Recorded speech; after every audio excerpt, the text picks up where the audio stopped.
Hi. Hello.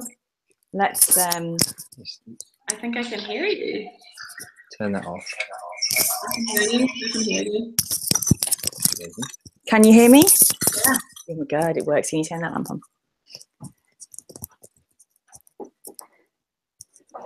A little Instagram story here. Yes. Wait, can you please tell me how to get the chat up again? So if you go into the YouTube link. The YouTube link. Which one? Which one? So you will have got the email because you signed up to the list. You'll have got the email with the YouTube link. Yes. And then you just pop it out. Yeah, I'm with you. Just one sec. On the side. Okay, join us. How's that like? Oh, 1 second. I'm just getting the hat.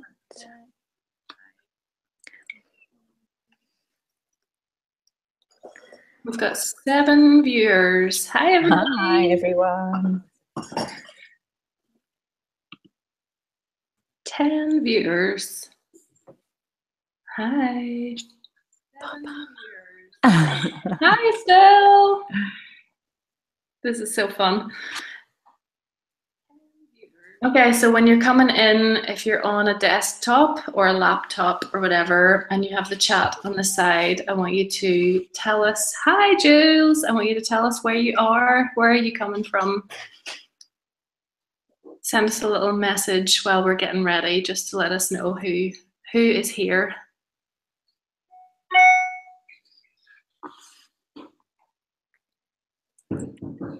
Mel, please can you remind me how I stop the double sound? The double sound. Oh yeah, so you can just, if you're on the YouTube link, you just pause the video or mute it. Yes, thank you. I knew there was something. I knew it was simple. Jules, where are you in the world? Where is everybody coming from?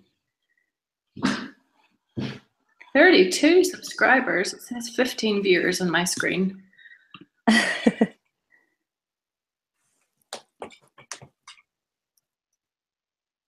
All right.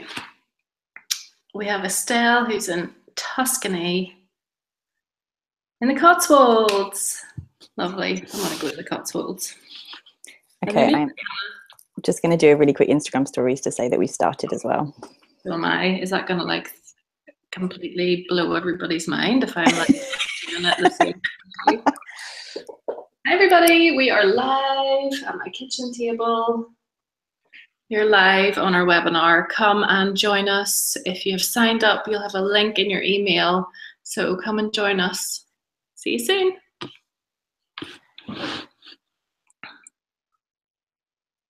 Awesome.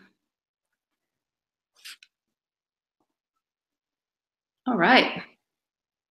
So if you have the chat, please make use of it. We'd love to know where you are coming from, who's here, tell us who you are and where you are in the world. And then we're going to get cracking.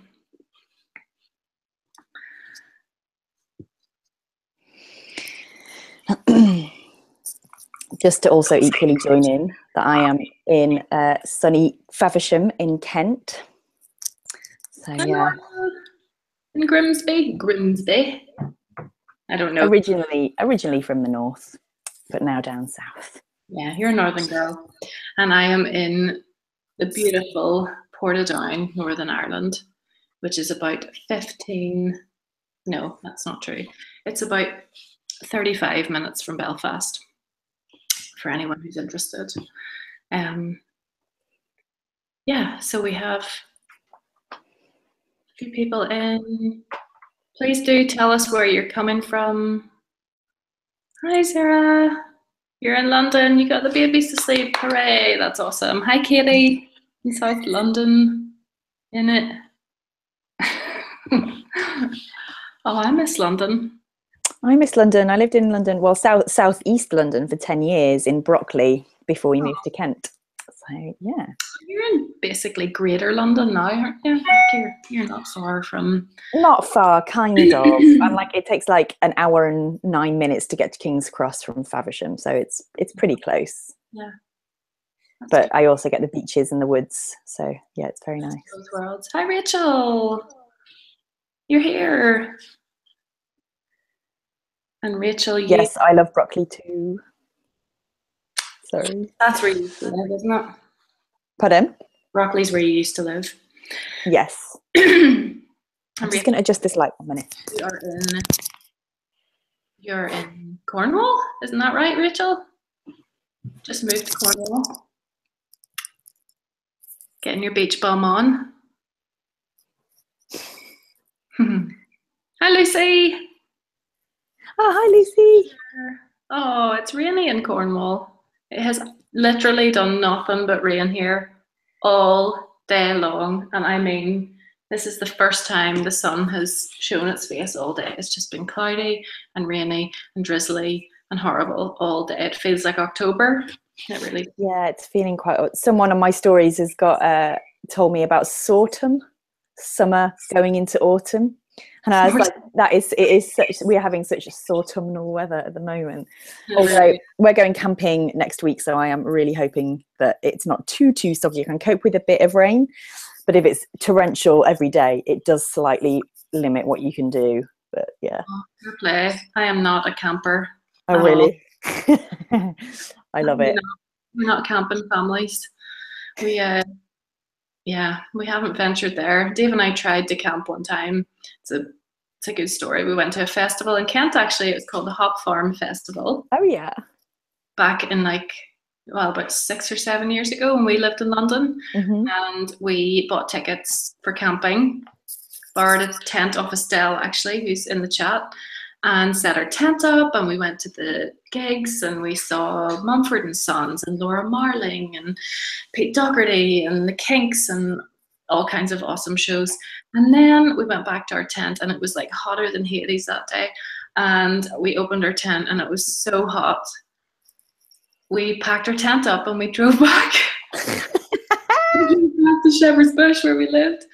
And we were like, we could be in our own bed in like an hour and a half. Let's do that. We did that. Yeah, we're just not campers. Nice. I mean, I am like all the bells and whistles in the kitchen sink camper, so you know, bring it all with you. Yeah. Yeah, I get that. Okay, so here's what I'm going to do. I am going to. Are you guys ready to get started?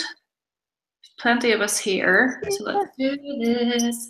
Okay, so for those of you that haven't been familiar with me before, my name's Mel Wiggins, and I'm a mum and I'm a writer. I write on my blog, melwiggins.com. I don't have one of those fancy cool blog names because I'm so indecisive I could never decide on a blog name.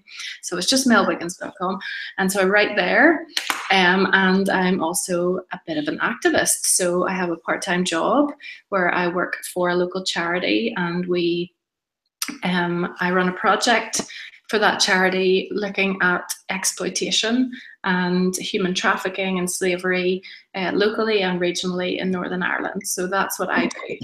And I have brought along tonight my lovely friend Hannah, who we've never met in person. Can you believe that? But that's sad. Been friends for a long time, followed each other's blogs and kind of interacted online for ages and ages. But Hannah is someone that I just love reading what she has to say, and I knew whenever I wanted to talk about like eco and ethical living that she was kind of the perfect person to companion me in this, because this kind of webinar stuff is a bit fresh for me, but I wanted to bring somebody along that I knew would just like be interesting and kind of walks the talk as well, and would have lots of good things to say. So Hannah, why don't you start off by telling us a little bit about yourself? Thanks. That was a very nice introduction. I am Hannah, and yes, I live in Kent in the UK. Mel and I have known each other for years online. We must meet, Mel. I really we've got to make that happen. And yeah, I guess the eco-family stuff, eco-living, I've just always been passionate about it. So when you invited me to be part of this, I was like, yes, I can talk about that. I can be really boring about that. I can be really passionate about that.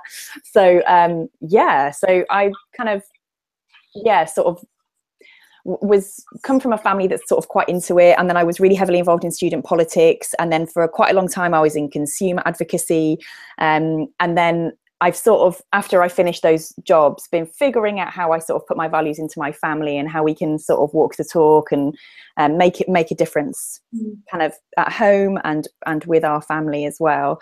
But anyway, I'm a stylist, I'm a writer, I'm a blogger, and I style events and also real homes for magazines. So I guess that's my other love, really, is the sort of I've always loved interiors, and I've always loved sort of creative things, I guess. So there's like the sort of activisty stuff and the creative stuff for me that I kind of try to balance. Brilliant, and you're very good at that. So we are here tonight, as you will know, to talk about kind of eco-family living, and it's something that Hannah and I both feel really passionate about, and something that we know that other people, through conversations, through the people that read our blogs and read the stuff that we write about around that topic, are interested in. And it's something that we know is more achievable and more rewarding whenever we find other people that are interested in that as well. And that other people can really support our decision making and change in habits and all of that kind of stuff. And so tonight our chat isn't about guilt, it isn't about judgment, it isn't about you know, all the things that we're not good at. It's actually about learning and about curiosity, and about being more connected to the world. So how can we, especially as mums and as parents, raise families and have a family life that reflects the values that we really hold dear? And it's really hard, I think, sometimes to match all of that up. But this is a space where we're going to kind of talk a little bit more about how we do that, how we match those things up, how we kind of make sense of our own values, and how we outwork that in our family life. I want to just say at the outset is that I really would love to hear from you. So we have the chat up on our screens and we can see what you're saying. So if you want to ask questions or if you want to comment on things, please do, because we'd love for you to be involved in this as well. If you don't want to, then that's fine. If you want to just kind of tune in, then that's okay as well. But yeah, this is about kind of curiosity and learning and being on, for want of a less cheesy term, being on a journey. Yeah. Love a journey. I love a journey. But it's about, you know, the small steps that we can take that are really powerful in terms of how we handle family life and how we bring our kids up in a world that is more hopeful and that is more connected to other people and to the rest of the kind of world around us. And what we want to get to tonight is talking about that stuff. So Hannah, you said a little bit about your kind of start in all of this, kind of looking at things more ethically and wanting to live in a more eco way, but what kind of gave you a start in how you introduce that to your family? So for me, I know that is, like, because of my job, like I've had 10 years of experience working in anti-trafficking work. For those of you that don't know me, I have spent the last 10 years of my life researching and looking at slavery, modern slavery, human trafficking and exploitation. And so I've kind of come on a big path of learning about how our consumer habits and how the decisions that we make can affect people all around the world, and how a product isn't just a product, it's got a story. And so for me, you know, all of this is about connecting my consumerism to the people that make our products and the planet that kind of uses its resources to produce things. So what is it for you that gave you your start in trying to incorporate this whole idea of eco living into your family? That's a long-winded way to ask a question. I guess there was no way that it wouldn't be part of our family. Like it's just sort of from the beginning of mine and Dave's relationship, it was always a big part of our discussions and the things that we would try and do. And when we started talking about whether we wanted kids or not, you know, we always talked about wanting to try and raise conscious kids, I guess, and you know, the value of being honest with them, but I guess not overburdening them about some of the issues in the world, and, you know, wanting them to kind of see us caring and making choices that are, you know, that are kind to the people and planet. So kind of living our values in before our children, that was always going to be something really important to me. So I guess it wasn't like I came to a point and was like, I'm gonna start to do this right now. It's just sort of kind of always been a part of me, therefore always a part of my relationship with my husband, and then sort of a part of my mothering of my children. But having said that, it is a journey, you know, that I am still learning, and I'm looking forward this evening to learning from you, Mel, and from the people in the chat. Do you know what I mean? Like I'm really hungry for information about this, and I think that's a really good place to be. I've got loads of things that there's always something that I'm thinking about, or interested in, or researching about stuff. So it's just, I guess it's just constantly in my mind. It's just something that is in my consciousness a lot. Does that answer that question? Yeah, totally. I should also preface this by saying I've got a 4-month-old baby. I didn't introduce this at all. I've got a 5-month-old baby and a 5-year-old, and we're having a bit of a bad spate of sleep deprivation, so I'm really tired. So if I'm not making too much sense. She's got actual lipstick on. That is impressive for having a 5-month-old baby. That is. Yeah, it hides a multitude of sins and the rest of but yeah. So what I was going to say was it's interesting because for me, my big focus has always been on, you know, the impact of consumerism on other people. So who's been part of the process of me getting this lovely top that I have, or whatever. But and that's like a decade worth of learning and of kind of challenging myself to my own habits. But about 6 years ago, I had a friend come over from Canada to visit, and she gave me this book called Gorgeously Green.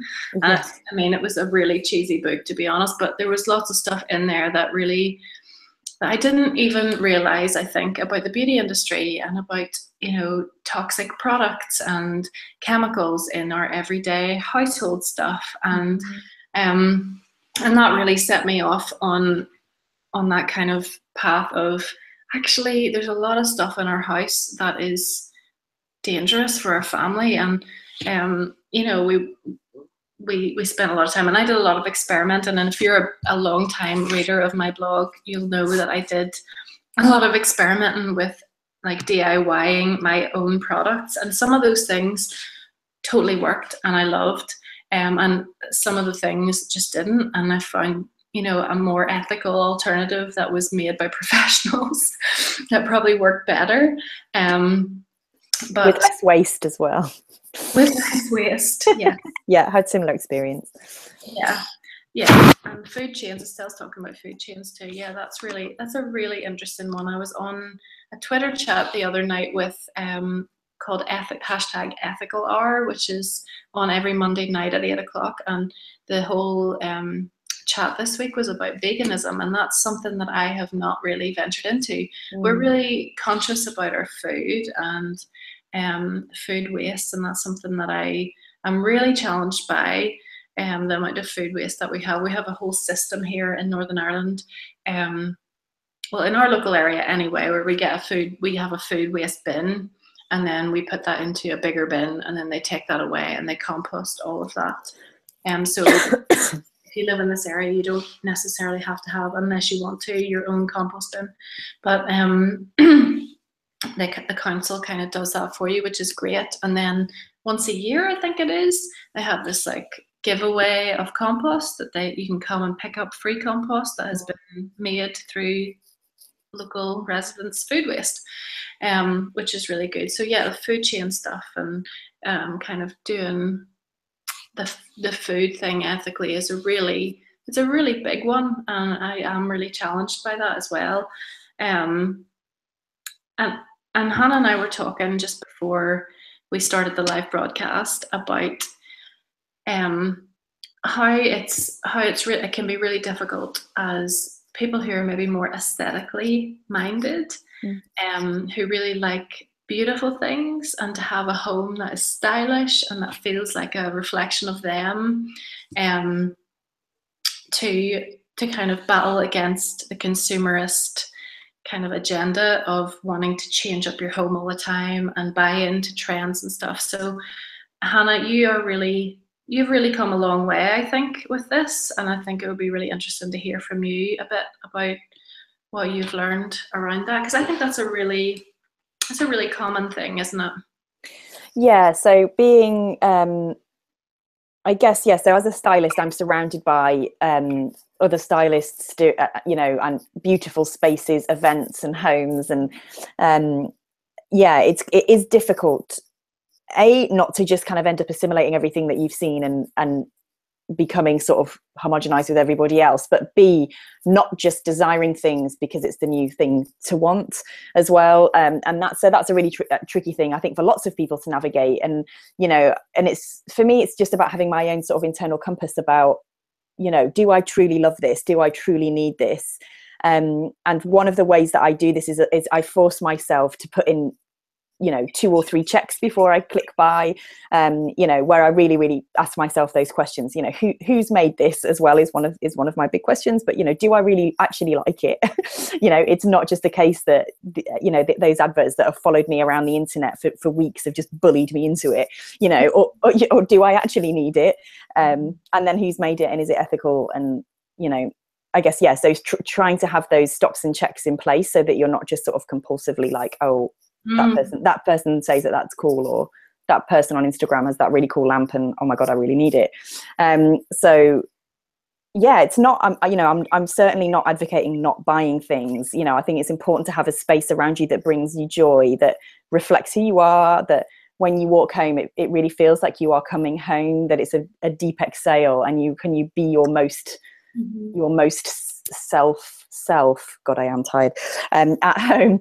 And I think that it's important to invest time and energy, and yes, money in creating a space that does that for you. But there are ways of doing that in a conscious way that isn't just about mindlessly following trends, or mindlessly spending money. So absolutely, it's a real danger for me. I love style and I love fashion. I used to be like kind of more compulsive about shopping and buying clothes. And one of the really simple things that I have had to do is just not go to the shopping centre. Yeah.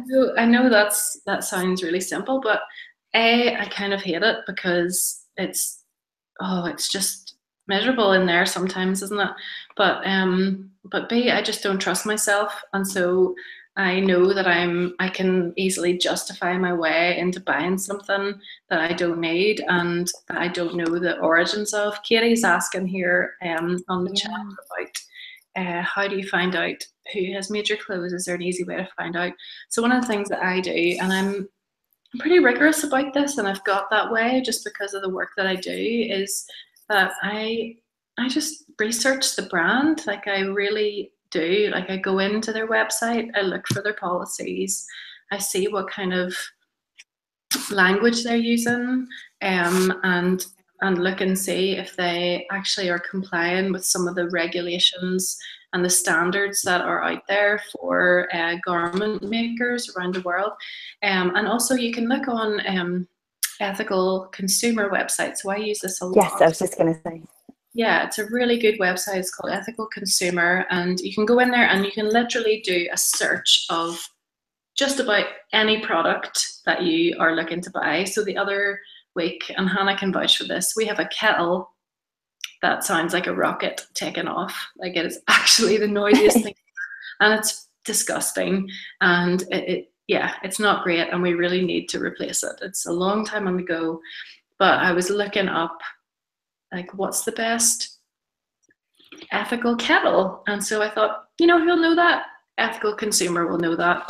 So I went into their website and I typed in like ethical consumer kettle, and it brought up a whole, and it rates products based on certain criteria, and depending on what you are more passionate about, or what you find more important, whether it's environment or how they treat their workers or the kind of carbon footprint or anything like that, you can use these little dials on the website to show you who prioritize, what companies, what brands prioritize those things more. And I found that really, really helpful. And there's a free version, and then there's a paid version of Ethical Consumer website that you can look at. Lucy is asking, she's 7 months pregnant and proud of herself from buying massive leggings and undies so far. Amazing how you can deal with what you already have. Totally. Yeah. You know, that is so true. Maybe Hannah, it's more fresh for you, that whole like maternity wear stuff. I ended up just wearing pretty much the same thing through my whole pregnancy, and I'm not even joking. And I found it really freeing. I actually lived a proper capsule wardrobe, which is something that I'm always trying to get to. But pregnancy just made me just have a few things. And I was first pregnant 5 years before, so it's sort of, oh thanks, my husband's just giving me a glass of water. I was sort of pregnant first, yeah, so and sort of what I liked had moved on a bit, and I'd also given a lot of my pregnancy stuff away, so I didn't really have that much. But yeah, I found that like just a couple of things sorted me out through the whole pregnancy. And yeah, my friends have like a bag of maternity wear that it's like a next bag that just is filled with stuff, and it just gets passed to the next person who's on the list. Yeah. I just wore, like, I quite like baggy clothes anyway, and if you follow me on Instagram, you will see that I like to wear clothes that are like pajamas, because that's my main fashion goal in life, is to wear clothes that are as close to pajamas as possible, as socially acceptable. Yes. So that was a big savior in pregnancy. It was getting to wear just lots of baggy clothes. Yeah. And yes, Estelle's talking about the Fair Fashion app. Yes. I know that's a really good app as well. That can tell you about like standards for workers and what shops are doing and all that kind of stuff. Yeah. One of the you can. There's a few different apps that you can get where if you're stood in a shop, you can actually scan the barcode and it will tell you. I need to just remember the name of it. I've had a few friends since I've had it on my phone and storage issues, but I know that that's also a really good one. But in terms of who made your clothes as well, just to go back to that point, one of the things is, you know, it's always good to buy from people who are sort of small batch producers, you know, in the UK, so you can literally see and visit them, you know, the people making the clothes. It does tend to be more expensive, and then you get into the quality versus quantity thing. So that's good. But also with the bigger companies is just to ask them. So if it isn't obvious, if it isn't evident on their website, it should be. And I've generally found that if a company is paying its workers properly and they have a really good ethical supply chain, they'll be shouting about it. And if they're not shouting about it, it's probably because their supply chain is a bit dodgy. That's just generally my experience, but it's always worth asking. Sometimes I've been pleasantly surprised. But yeah, I mean, one of the things that's difficult to navigate though, and I don't know if you find this, Hannah, but like it's really handy to buy clothes, especially for your kids, and I know that this has come up on my blog a lot, is people wanting to know how like kids' sizes change so much. Like, how do you ethically buy clothes for your kids? And you know, eBay has been a lifesaver for me. My 1-year-old has been like head to toe in either hand-me-downs or eBay clothes. Since she was born, I've literally barely bought anything new. But if I've had to buy anything new, I've really, really thought about it. But there have been times, and this is where it kind of comes into kind of a little bit of grey territory. There have been times where I've, you know, nipped into H&M and looked at their conscious range. Yeah. The conscious range, and it's so handy to get to. And I find that a big struggle, and I think it's good to acknowledge that struggle between buying the H&M conscious range, but that H&M really do contribute to fast fashion, and they contribute to this like weekly fashion cycle where stuff changes all the time and there's lots of waste. And I know that they're doing lots of good stuff, but it's difficult. I see lots of people are talking about eBay. Katie buys her son's clothes on eBay. I've been addicted to eBay, I would say, like for a few years now, and I still get pretty much. So I hate shopping. I hate supermarkets, and I hate clothes shopping. I do all of my shopping online now, and that's also easier in terms of you've got a bit of space and you've got time to Google supply chain issues and things if you want to. But yeah, eBay is a very happy place for me, and I've got up until a certain age you can get incredible secondhand kid stuff on eBay. Like, there really is no reason to buy new stuff in a lot of ways. I have found personally that from about age 4, the stuff you can buy on eBay suddenly massively drops off. I don't know if you guys have found this. Find that. That's so true. Like, and I think it's because the children they slow down their growth and they wear through their clothes a lot more. I think that's the reason. But yeah, eBay has been less good for me for Frankie for the last couple of years. There's very, very little comes up for 5 to 6-year-old boy, you know.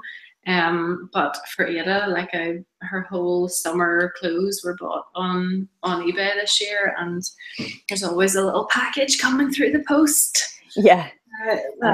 I sometimes can't even remember what I've bought, but my problem is that I will bid on something, completely forget about it, and I've taken notifications off my phone. So I'll have like won something and then paid for it, and it just arrives and I've forgotten what it is. But I'll have forgotten that I've been bidding on things. But yeah, eBay is a really good way. I actually wrote a blog post recently about how you can update your wardrobe using eBay, and some like basic tips about how to look for like really quality items. Like, I love the brand Cause. I love Cause, and they do really good clothes that could be pajamas, and really just lovely stuff. And I have had some amazing bargains from there, stuff that I would never have been able to afford or would have wanted to buy new, but have totally been on rotation completely. Same as well. And you all, Mel, I'm sure you're onto this as well, but everyone else on eBay, if you do have a favorite fashion brand that you really love, it's really worth having a saved search on eBay as well, which is the star on your search, and you can be notified when things come up. So like, often if I really fall in love with something that's like current season on the high street, I'll type in the exact thing on eBay and have it as a saved search and see whether it comes up secondhand, and often much cheaper. But yeah, I get a lot of my clothes from eBay, and yeah, brands like Toast and Cos, like some of those really aspirational, gorgeous fashion brands that I really love, that are really made very well, and you can get it secondhand for much, much cheaper. But I was going to say something about that in terms of the ethical grayness around it. It's not black and white, this whole ethical fashion thing. Yet, like, it's not just as simple as only buy something that's got an organic or fair trade brand on it, you know. Like, there's so many issues, and it is just about not beating yourself up and not being really guilty, but just taking slow, sort of exploring it and making slow movement towards it. And you know, sometimes, like, I really love, I've bought a couple of things from Toast recently, and I think their supply chain is certainly it's pretty good. But I think there's an argument in buying something that's really, really good quality if it's going to last you a really long time. So, you know, like, so yes, even though a brand may not have the best supply chain, it might not be the people trees of the world, there is, for me, sometimes an argument in buying something that is going to really see you through like 3 summers or 4 winters, you know. And so, yeah, I think that's the other thing to acknowledge, I think, around ethical fashion, is that it is a bit of a murky, grey place. Like, I have this pair of dungarees, and I'm going to come to these questions in a second. So Katie's asking about Cause being owned by H&M. So they're part of the H&M brand. But I'm buying it on eBay, so I'm buying it secondhand. And Sarah said that she has found a Toast jumper on eBay after reading that post. That makes me so happy. And Rachel is talking about search. Oh yeah, like actually going to the seller and asking about an item. That's a really good tip. It's a really good tip. I don't think I've done that before, but I've done that before. That's often when I've forgotten to bid on something and I've seen that no one else has bid on it, but the auction's ended, and I'm like, no. Let me have it. Yes, I want it. Yeah, and I was going to say, there's this pair of like navy linen overalls that I have been wearing for the last kind of couple of years, and every time I'm wearing them, people will ask me where they're from, and I've got a lot of comments on stories about that. And they're actually, my friend who's my neighbor, she bought them and she didn't like them on her, so she gave them to me. But she bought them on eBay, but it was a new seller, and I think they were from China, so they took like maybe 4 weeks to get there. I mean, it's not a very transparent purchase. And it's very easy to get kind of tugged into that kind of fashion stuff that comes from China and not really know where things are coming from. That is a really good point, actually, on eBay. So as much as I absolutely love eBay, I've accidentally bought things from China before because it says free postage. Yes. And I was like, oh, that's a bargain. And then just when I've been rushing, so I guess just be aware of that, because in terms of the air miles on that and the working conditions and like, I really try to not do that. But I once bought some paper pom-poms for a party and I was rushing buying them, and they turned up 6 weeks after the party, and like, it was just easy mistake. And I felt terrible like that they anyway, easy mistakes to make. But those overalls have been so brilliant. Like, they are on, like, I wear them almost every day. Like, they're just so comfortable. They go with everything. Last year they were super breastfeeding friendly when I was feeding Ada all the time, and they have worn really well. So, I had a friend who messaged me, and she's like, these keep coming up on eBay for me, and I really love them, and I know you have them, but they're not ethically made, and what do I do? And I was like, it's a really tough call, because it is a really tough call. They are really good wearing, and I have worn them so much. I've got such good wear out of them, but I can't vouch for where they came from, and that's difficult. Rachel's still talking about her Dr. Martens that lasted 10 years. I love a pair of Dr. Martens. And Rachel bought a makeup sponge that took weeks to arrive. I hate that. I know. So that annoys me about eBay, and I feel like eBay could do better to make it more transparent where things are from. That is a gripe of mine about that anyway.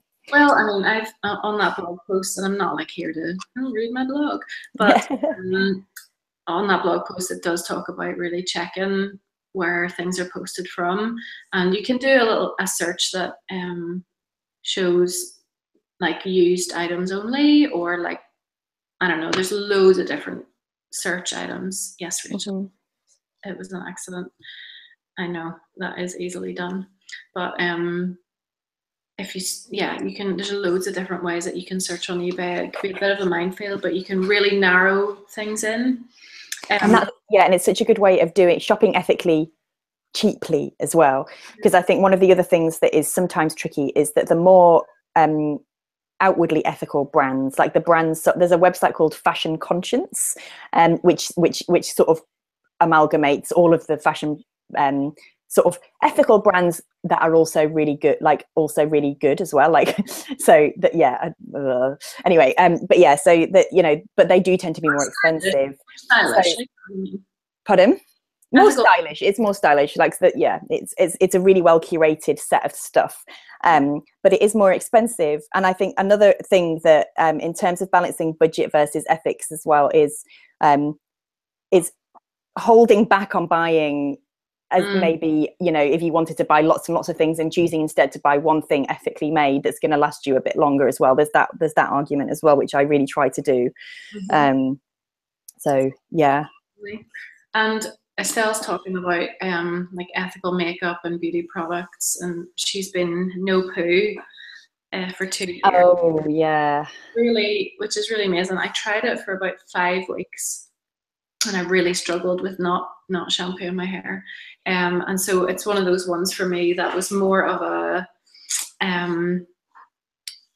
I know that the DIY side of things isn't working for me, so I'm gonna move to a more ethical option for how I look after my body and hygiene. So I've gone through the making my own toothpaste and making my own shampoo and soap and body wash and facial products. And there's some facial products that I have recipes for on my blog that are really good, like facial oil, and I made some body butter when I was pregnant. That was really lovely. Scrubs are really good as well, generally. I think homemade scrubs and masks, hair masks, face masks are really easy and cheap and quick.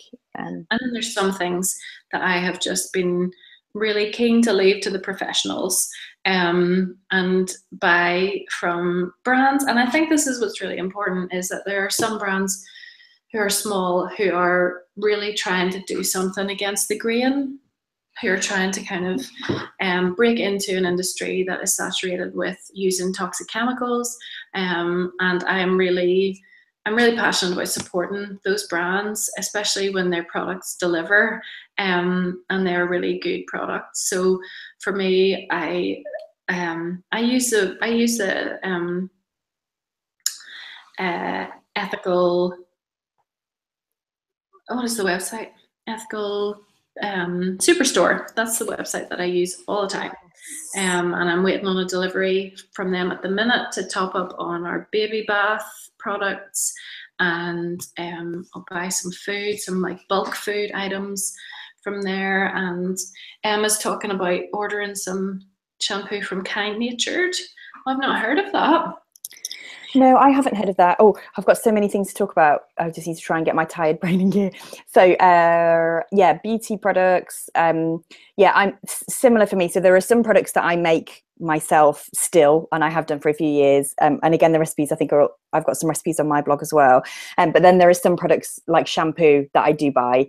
And I tried to go shampoo for like 4 months. I stuck at it so long. I tried so hard, but my hair was so disgusting. I couldn't, my hair just would not adapt. So I use Faith and Nature shampoo now. So I've got like, so I've chosen generally sort of from washing powder to shampoo.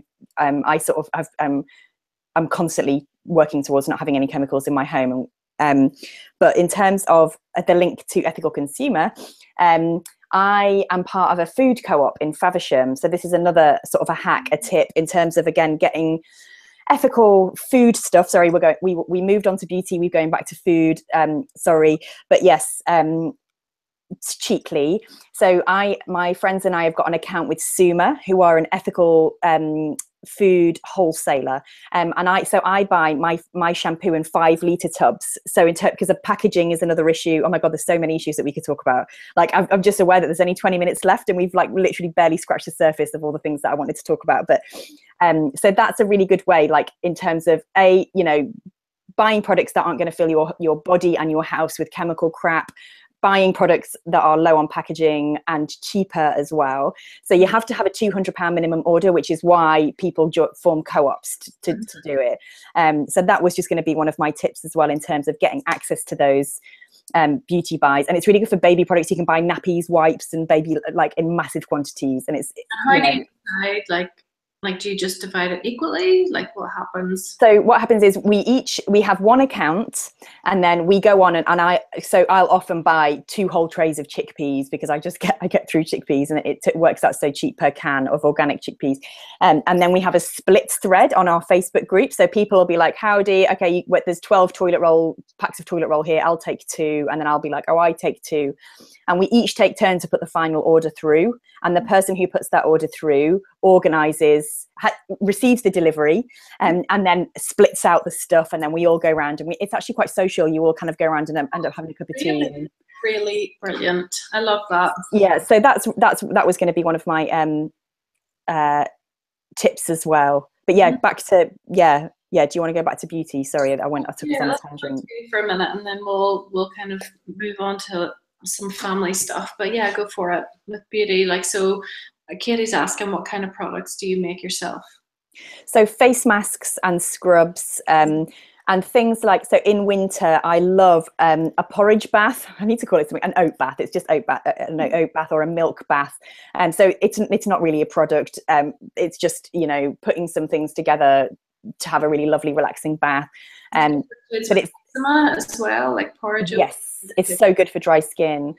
And also loads of different face masks. So you can make a really lovely face mask with avocado and things like that. And it really does do amazing things to your skin. Like it does a glow afterwards. And you can make similar hair masks and scrubs, things like that. Yeah. they're the sort of things that I make now. But I buy shampoo, conditioner, shower gel, all Faith in Nature in those 5 litre bottles, and then I refill to sort of save on packaging. That's really clever. I really like that. So if any of my neighbours are watching, I need to get on that. Yeah, it's a nice thing to do. I was going to say, makeup is a bit tricky, isn't it? Like any brand of makeup that sells in China has to test on animals to meet the Chinese beauty regulations, consumer law thing, and so that means that MAC, this lipstick is MAC, is no longer cruelty free. So that's like that's just like been a big that's tricky. It's really annoying. I've recently done another post about some beauty products that I swear by, and Jane Airedale is one of the she's a mineral makeup producer, and she is like kind of the mother of mineral makeup, and I absolutely love her stuff. So I buy her eyeliner. Eyeliner is my thing. I don't. Who is it again? What's the name?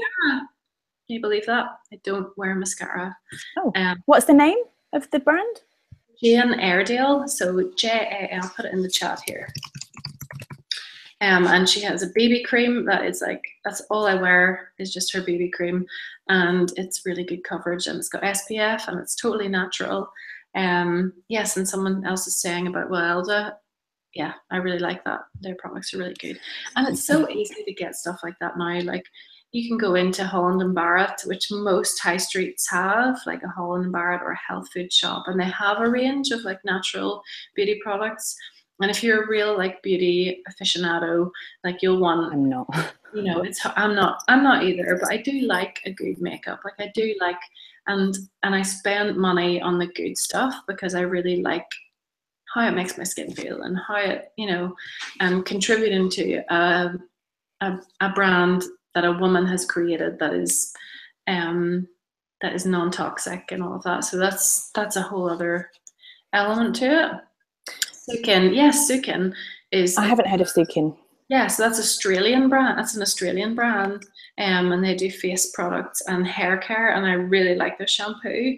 And I'll tell you what, you know where you can bag a good bargain on eco products is TK Maxx. TK Maxx is brilliant. So if you are kind of looking forward to try out maybe a new eco brand, TK Maxx is really good because it's always like cheaper than what you would buy online or what you would buy in store, but they always have a really good selection of like natural or eco organic products as well. So I really like, and if my friend who does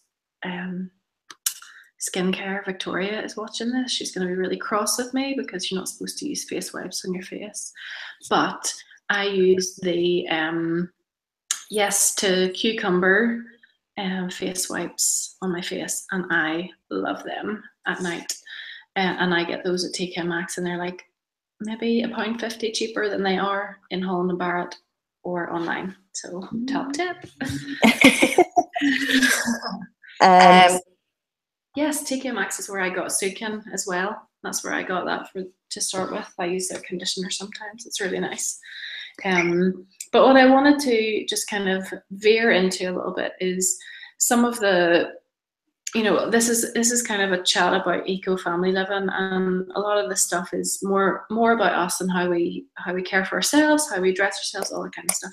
But I'm interested to kind of talk a little bit more about how we involve our family, our kids, and I know that probably most of us will have smaller children. How do we involve our kids in bigger issues? How do we expose them to the kind of important things in the world without overburdening them and, you know, inundating them with information that is beyond the threshold of their age? So like for us, we have some simple books that we have kind of around the house that we read. There's one called We All Have Rights, which is all about like the UN. It's a kid-friendly version of the UN Declaration of Human Rights, and it's a picture book, and we read that and we talk about that. We have a hard book called A is for Activist, and we read that. Ada loves that, and I am so sad to say that we left that book in France in our hotel in our apartment. Someone else will get to read that. That's fine. We can always get another one. So some simple things in terms of just kind of gently leading your kids into a better understanding of the world around them. That's kind of what I want to talk about now. Emma, I'm going to come to your question in a second, but Hannah, tell us a little bit about what that's like for you. Well, I just thought I'd just talk about the books thing, because I think reading books to children is a really amazing way of introducing some of these ideas. And a friend of mine gave me, maybe Mel, at the end of this, we could compile a little list of some of your favorites and my favorites, and guys, any of your favorites as well. So what I'm talking about is any book that you read to your child that might help them to understand a social or political issue, I guess, from climate change to feminism, or whatever it is. But this is one of my favorite ones. I don't know if you can see. Sometimes a spoon runs away with another spoon. Oh. And it's actually a colouring book. But yeah, it's just got, we just read it. Frankie is really interested, and it has sparked loads and loads and loads of conversations, because 4 and 5 year olds tend to be quite binary in what, right, yeah, black and white, girl and boy. And, we've had this book is introduced some really interesting conversations about gender, and, how, the things can be more fluid than that. And it's okay for boys to like this and girls to like that. And, and so that's been, yeah, much more insightful than I thought. So when my friends gave me these books, I was like, I mean, how, she'll probably just enjoy the story, but no, there's lots of conversations that have come out of it. But there's one of my favorite pages. Diddle diddle dumpling, my son John went to bed with a pretty dress on, one shoe off and one shoe on, diddle diddle dumpling, my son John. So it's just things like that anyway. So that's really good. And then I have really struggled as a mum to navigate the princess stuff. I don't know. I know that it's a really tricky thing, and actually for a couple of years I actively tried to stop it happening, and that's from a sort of feminist perspective, but also from a real consumerist perspective. I hate how our children are marketed to fit into these such strict gender roles. But actually I ended up sort of realizing that I basically, to cut a very long story short, decided to share her joy after reading a post on Lulastic blog, who's someone that Mel and I followed for a long time and is a friend of ours. And some of you will probably know about the importance of sharing your children's joy. So on the princess front, I've ended up finding a load of books called The Guardian Princesses. And they are princesses. They satisfy Frankie's desire for a certain type of aesthetic princess, but actually, like this one, The Guardian Princesses, she's the guardian of the land, and she's the ruler, she's the sort of boss. She's in a leadership position, and their job is to protect the land. And so there's lots of stuff about princesses. So it's like, so that's been really good for us in terms of solving some of those issues. And I've got a few more that we can send out afterwards maybe as well. So yeah, books has been a really good thing for us as a family. And then just honest conversations. So my radio was fixed recently, and I realized quickly that I couldn't have it on certain stations because Frankie was hearing the news and saying, "Mummy, what's that?" Or, and especially, for example, around Grenfell Tower, that like she heard some stuff there, and was really, really, really upset by it. And that was, I just realized then that I had to be a bit more mindful about the news for my 5-year-old. But I think there's still a balance, and there's a way of talking about injustice and social inequality with children. But I guess it's just doing it in a slightly more, I don't know, I do find this one really hard, but doing it a way that isn't going to really give her nightmares and make her really, really sad, but make her understand that there is a lot of inequality in the world. And it's, I think it's trying to frame those social issues in a way that lets them know that there's hope in those things. Yeah. For me, like my job is pretty heavy. The stuff that I talk about on a day-to-day basis, the stuff that I kind of am involved in terms of trying to prevent people from being exploited and trafficked, like that's pretty heavy. So what does your mummy do? Is a bit of a loaded question. And Levi understands that mummy helps people who have been tricked and aren't treated fairly. So there's simple ways of that kind of understanding that you can bring in. But one of the things, and this kind of goes back to what Katie was saying or asking about, like, how do you stop them from wanting all the toys that they see on TV? Like, that was huge for us. Like, that was about 2.5 years ago. Like, we had one TV in our house in the living room, and Levi was kind of at that age. He was 3, and he was watching, I can't remember what it was, but there was a lot of adverts. Like, one of the things that's great about CBeebies is, well, I actually think CBeebies is quite good. Like, they have a lot of educational programs on there, and there's no adverts. No. Oh, it's better than lots of others, but I think the number of female characters in so many of those kids shows is so depressingly low. That's true. That is true. We got rid of our telly because I was just like, I wanted to do anything we can to. So we are a no telly household, which is a way of trying to reduce Frankie's exposure to some of that shit. But she watches stuff on the iPad. She watches stuff on. It's crept in other ways. Absolutely. So for us, like, it was one Christmas, and it was just incessant advertising, and he was like, "Mommy, can I get that for Christmas? Mommy, can I get that for my birthday?" And we would just be like, mindlessly, yeah, whatever. And it was like one Christmas he got this like slushy jelly maker plastic thing, and he had put it on his wish list for Christmas, and I couldn't not get it for him. And he used it on Christmas Day, and he never used it again. It was just a lump of plastic, completely just useless.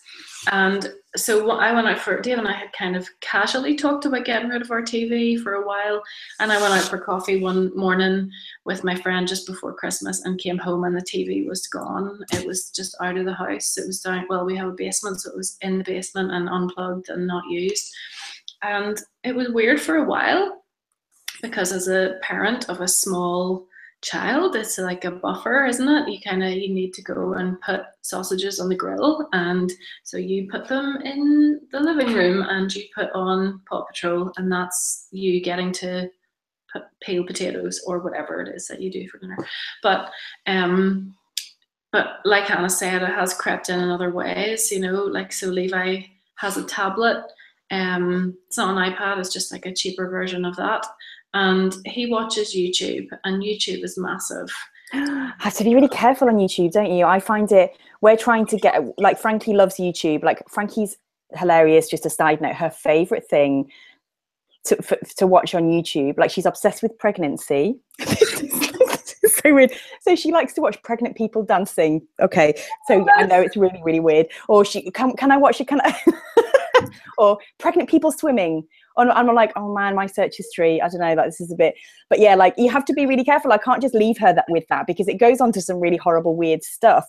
But my friend Emma told me she's just bought her boys Kindle Fires, and that on a Kindle Fire you can set a limit on how much telly they can watch, and once they've reached the limit, that you can no longer watch anything, and then they just read books, and it really works. So I think we're not that stage yet, but I think in the future that's possibly something that we're going to get. I really like the fact that you can sort of say, agree with them. I think it's important. God, I guess actually that's probably my main point in terms of conscious children, is treating them with respect, and trying not to just impose rules and stuff, but like, let's talk about it together.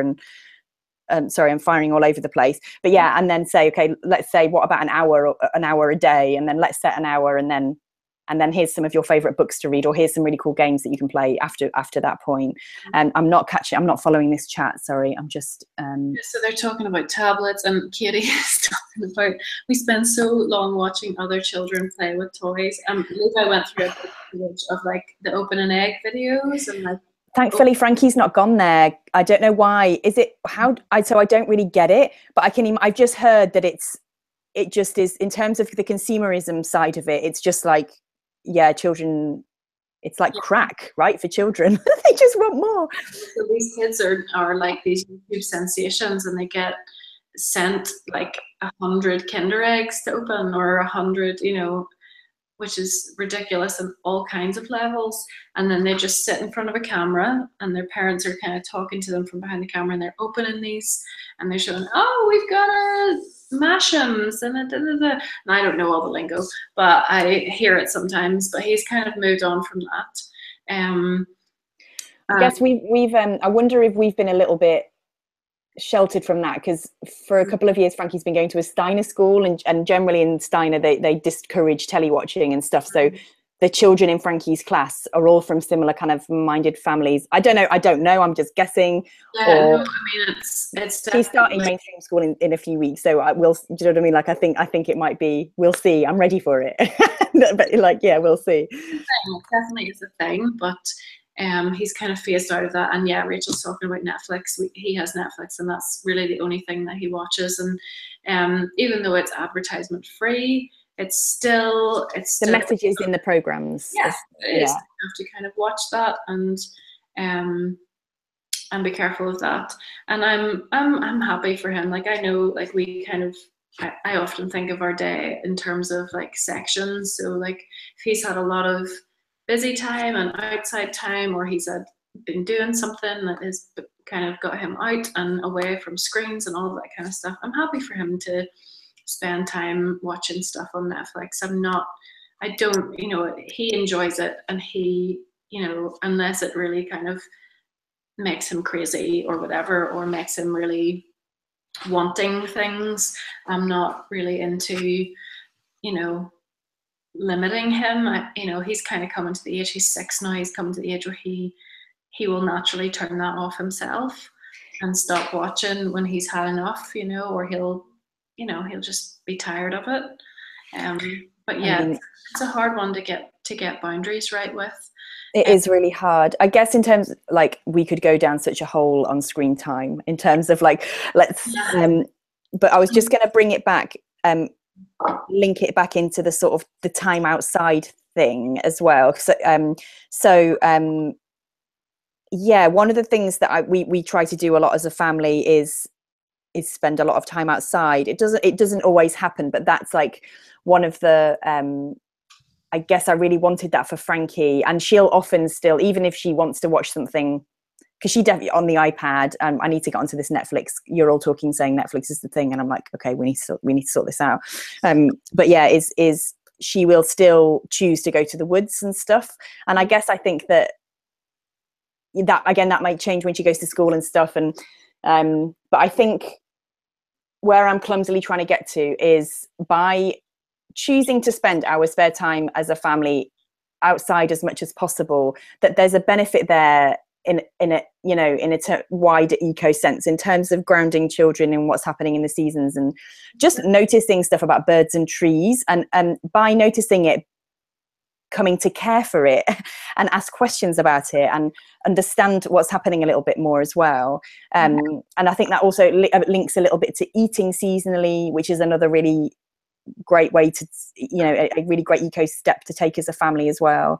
But yeah, I wanted to briefly just talk a little bit about sort of trying to go outside and also trying to live it as a parent. So it's not just saying go in the garden, trying to see you later, like, that's like, I guess, to very briefly touch on screen time, it's just not to be hypocritical, not to be sat on your phone and saying no, you can't watch that, or not to be sat in your lounge saying you need to go outside, but trying to kind of enjoy it together, like trying to enjoy screen time together, or enjoy being outside together.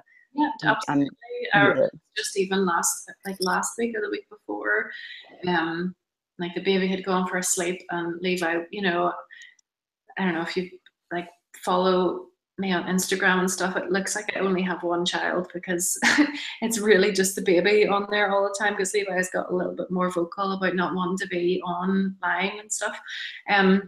Anyway, she had gone to bed, and he was kind of watching the iPad, and I just thought, you know what, I really want to spend time with him in this time. And we have, like, he has helped me plant some stuff in the garden this year, and we're growing tomatoes and cabbage and sprouts and beetroot and peas and things like that, all stuff that is really simple and can be grown in like a really tiny space, and so he's helped me with that. And I just messaged him, or no, I didn't message him, he doesn't have a phone. I just said to him, Levi, do you want to go out and pick some peas? And he just like lit up. He was just like, yes. So we got a basket and we went outside, and we had like, this is 10 minutes, and it was only 10 minutes of like picking these peas and him seeing the fruits of his labour of helping me plant them and watering them, although we don't really need to water them here in Northern Ireland. We get a lot of water.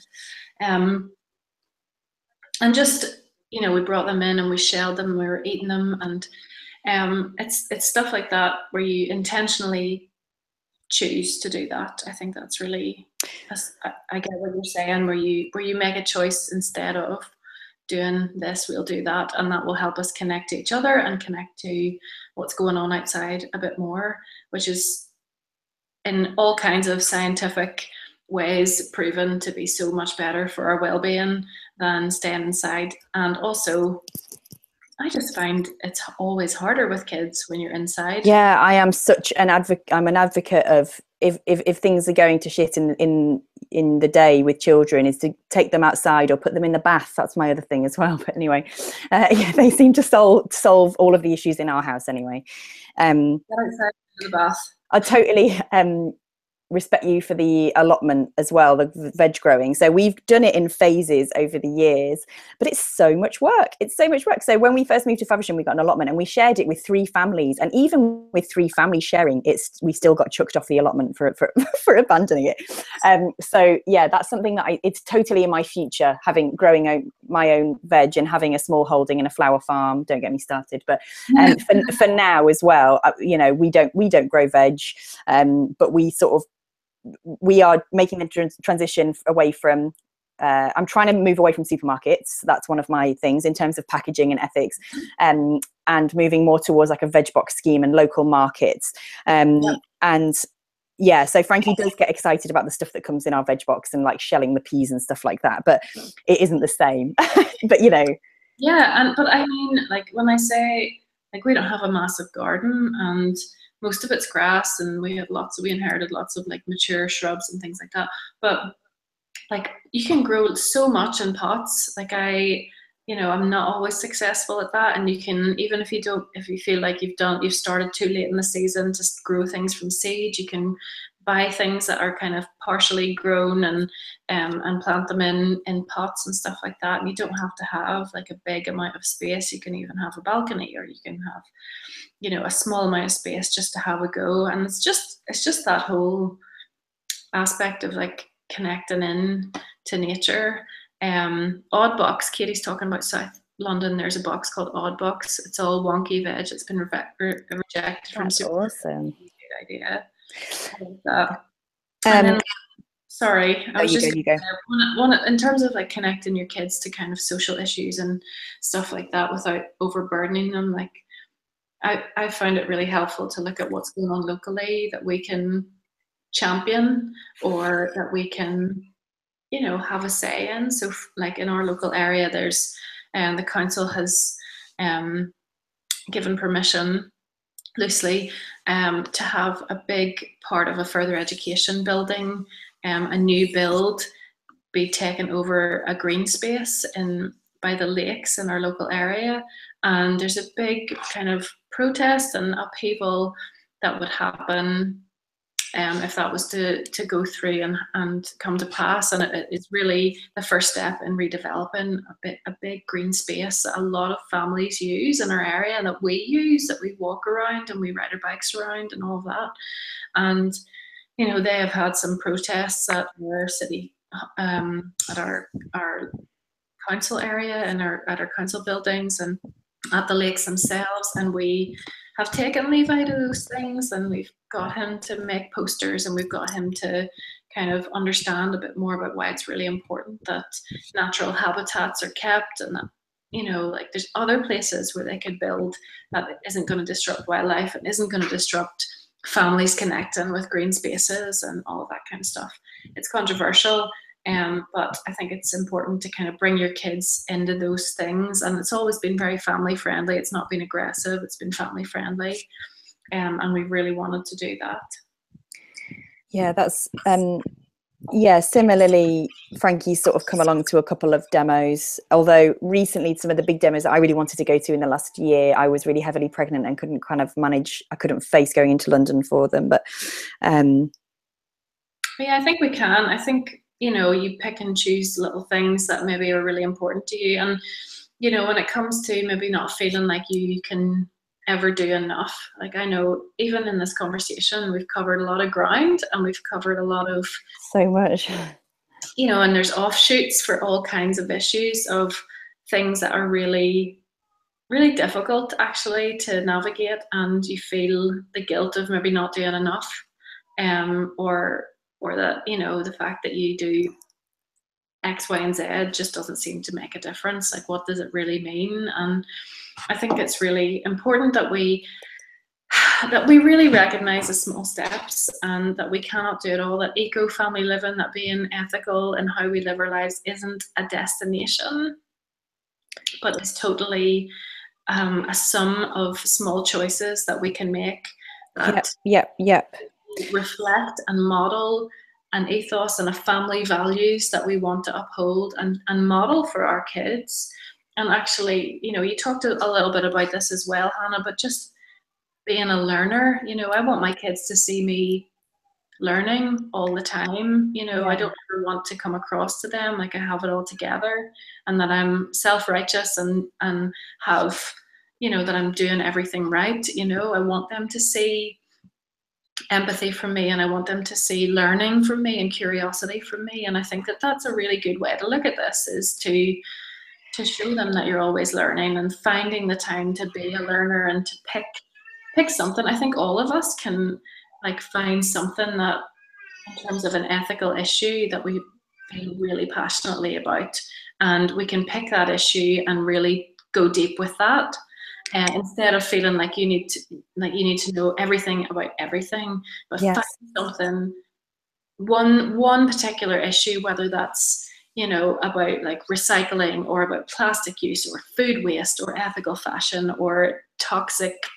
beauty products or whatever, and really learn about that. I think that can make a massive difference in terms of how you model learning to your kids. So Hannah is saying that she might have to leave and I might finish. Dave is just currently trying to settle him. I was just going to quickly wanted to say something about that as well. Like, so I can sometimes be guilty of feeling guilt. God, I can't believe I just said that. But beating myself up a bit for not doing more or not making certain choices. But I guess I try not to go down that path too much. And yes, just be inquisitive and ask questions. And I guess it's about, you know, you'll have to make compromises, but it's about following your own compass, isn't it? And it's about, like, you know, you're in a place in your life where you're growing veggies at the moment, which is something that I'm aspiring to, you know, but like, you know, I might do different things, you know, but I guess we'll both choose how we navigate that. And I guess it's, you know, I'm hoping that we'll continue to evolve and continue to make choices. And yeah, but it's just, I guess there's a point about extending grace to yourself as well, and you know, and that it's okay to make those compromises and just to be learning and developing. Like, one big thing for me is the veganism thing, and as a family we are working towards not having meat, one of the biggest environmental things. We don't have much, but I think I'd like to cut it out. But yeah, it's just being kind to yourself, you know, and just taking those steps forward. I think he's really screaming. I think I'm going to have to go. Sorry. I'm going to finish up here and talk about, just for a second, I just want to, Hannah, thank you so much for being here. No, that's okay. Shall I leave the chat window open? Yeah, that's fine. Look at your. Okay. I may be able to come back, but I just need to go and settle him. Okay, bye everybody. Thank you so much. I'm not gonna take too much longer, but I just wanted to let you know about my Eco Living course. So I've been putting together this course. It's something that I've wanted to create because it's something that I've always wanted for myself. It's something that can kind of condense information to help me live a more ethical life with my family. So it's not just about me, it's about my whole family. It's inclusive. And so I searched for all that kind of accessible content, couldn't find it, and figured out that actually I probably know enough now and I have enough experience to be able to write this myself. And so, as a mum and a writer and an activist for the last 10 years, looking at all kinds of issues, this comes from a place of experience and of understanding what it's like to kind of be a modern parent And it comes from a place of passion. I know and I get what it's like to know that we can have an impact in the world and feel frustrated by that and know how to navigate that. And I really want my family to grow up understanding that we can make a difference as well. So I created this course, and it's 4 weeks of content, and it will be delivered directly to your email. And that'll be at the beginning of each week, and it will start on the 1st of September and run till the end of September. And so it's like 30 days worth of content, information and tips and hacks and resources to dig in, and you can do that at your own pace. But the best thing about this is that we're going to do it in community. So there'll be a closed Facebook group where we can kind of come together and learn and share. I'm going to set family challenges each week that will kind of maybe push you out a little bit to look at things differently, or to explore things with your kids and get them involved, and get your husbands or your wives or your families involved in this. And we're going to share on the Facebook group as well about our progress in those areas. Each week we'll take a different topic. We're going to be looking at stuff like food and waste. We're going to look at consumerism. We're going to look at health and hygiene and toxic products in the home, and stuff to do with kids and how we involve them in activism, and picking a family cause, something that your family can be really involved with. And then I'm going to do some live videos as well. So in the closed Facebook group, I'm going to come in every week and unpack the content with you and talk through stuff a little bit more, and share a little bit about kind of my thoughts on that as well. So it's going to go live on the 1st of September, but I would love for you to register for it now. On Saturday, it's going to go live to the general public and people on my email list and all of that. But for anyone who's come to the webinar, I'm offering you a discounted rate to join the course. So the course is going to be £25 for the 4 weeks. But if you have been part of the webinar tonight, you'll get £5 off. And if you check your email now, you should have an email that gives you a link directly to the course where you can register. And you have a promotional code webinar that you can enter at the checkout that will get you the course for £20, and that's going to be valid for the next 3 days. So you have 3 days to get the discounted price for the course of £20, and then after Friday it will go up to 25 again. And there's limited places because I want this to be intentional and really form a community of people who want to try and make some changes in their family life to make it a little bit more meaningful. And I really, really believe that doing this will bring a lot more meaning to your family life and will help you feel less overwhelmed with some of the big issues that are going on in the world today. And yeah, so I would really love you to join. And Hannah also, I know she was going to talk about this as well, but Hannah has a resource called Stitch and Forage that she wrote last year with her friend Natasha, and it's got lots of different activities and printables in it as well. And in the email that I've sent you, there's a link to buy that as well, and it's £7.50 for that as well. So it's all about kind of summer activities going into autumn, things that you can do with your family that are kind of in tune with the seasons. So there's 2 things. I want you to go and check your email. There'll be an email from me explaining what the course is all about and how I'd love you just to be part of this with me for the next 4 weeks. When September starts, 4 weeks together in a closed Facebook group, going through this content, trying to find ways that we can kind of make a more meaningful family life that cares about the world and kind of understands all of this better. And so check that out and register for that. So you'll see the links in there, and there's also a replay. So if there's stuff in this chat that you've maybe missed, there's a link. So once we stop the broadcast now, there's going to be a link in the email for you to replay, and you can watch the video, this live broadcast for the next few days as well, and then I'm going to take it down. yeah, so I just want to say a massive thank you so much, first of all, to Hannah for taking the time to come and chat tonight. She is a real gem and is full of great like wisdom, and is just such a lovely person, and really do go and check out Stitch and Forage as well. And thank you to you, and thank you for commenting all down the side here, because it was really interesting to read that, and I was worried that nobody would, but you have, and it's been really helpful actually to kind of read your comments and know that you're interested in this stuff. So I hope that you will go ahead and check your email, click the link. I'm actually going to yay, Katie! I'm so glad that you're going to join the course. I'm going to send you the link in the chat as well for the course in case you want to just go straight there. So that is the link to get the course. And it's going to be fun. There's going to be family-friendly activities that you can be part of. And I'm going to be right there with you. We're all going to do it together. And I have loads of stuff to share that I'm really excited to share with you. So if you have any more questions, you can always email me. You can always message me on Facebook or Instagram or whatever. If there's stuff that you have come away with questions about, or you just want to pick our brains a little bit more, please do get in touch.